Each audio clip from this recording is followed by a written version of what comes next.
Nous aurons des bénévoles de l'ouverture des magasins à la fermeture des magasins pour récupérer les denrées que les chalands voudront bien prendre pour les Restos du Cœur. Il faudra des personnes dans chaque magasin.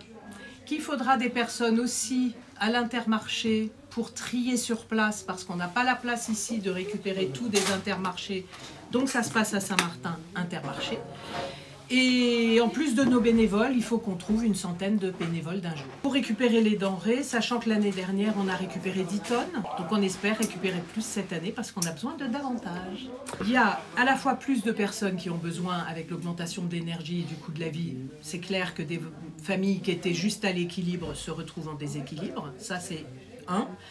Et deux, les Restos du Cœur, compte tenu de la crise, ont décidé à partir du 15 novembre de prendre dans les frais des familles le gaz, l'électricité, l'eau et les charges locatives. Ce qui fait que nous avons beaucoup plus de personnes qui peuvent rentrer dans les standards de revenus qui permettent d'avoir l'aide alimentaire.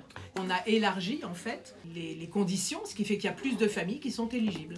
Donc ça permet d'accueillir plus de personnes. Nous sommes à un peu plus de 110 aujourd'hui, ce qui est un chiffre qui n'a jamais été atteint.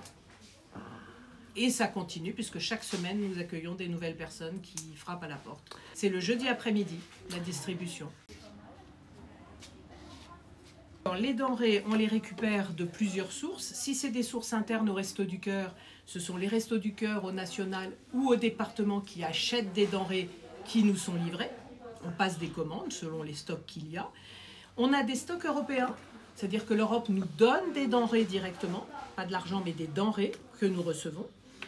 Et nous avons aussi ce que nous appelons la ramasse, qui sont le mercredi et le jeudi, aller récupérer ou recevoir des trois hypermarchés de Lille les denrées qui sont en limite de date de consommation. Donc on a le mercredi, on reçoit de la part de Leclerc Saint-Martin, le jeudi de la part de Leclerc Saint-Martin une nouvelle fois, et le jeudi matin, nous allons chercher à l'Intermarché de la Flotte et à l'Intermarché de Saint-Martin. Depuis un an, les hypermarchés ont du mal à faire suffisamment de marge pour pouvoir rester en fonction. C'est partout sur le territoire. Hein. Je ne parle pas que du territoire Rethel, mais partout en France. Les hypermarchés cherchent par tous les moyens à gagner plus d'argent. Pas pour le plaisir de gagner plus d'argent, mais parce que pour beaucoup, ils sont en difficulté financière. Donc, ils ont été conseillés par des sociétés pour comment gérer au mieux et gérer l'anti-gaspi. C'est pour ça qu'on a vu fleurir des bacs avec des produits à date courte.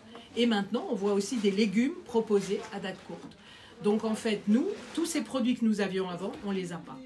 Donc cette politique aide beaucoup les familles qui sont en difficulté et qui vont chaque jour, pour certaines, dans les magasins à l'ouverture pour prendre un ou deux produits simplement qui sont dans ces bacs et qui reviennent le lendemain et qui reviennent le surlendemain. Tous ces produits bénéficient aux personnes pauvres, mais les plus pauvres des plus pauvres, que nous aidons, n'ont plus accès à ces denrées. Donc aujourd'hui, on a très peu de frais, très peu de protides, pratiquement plus de salade composée.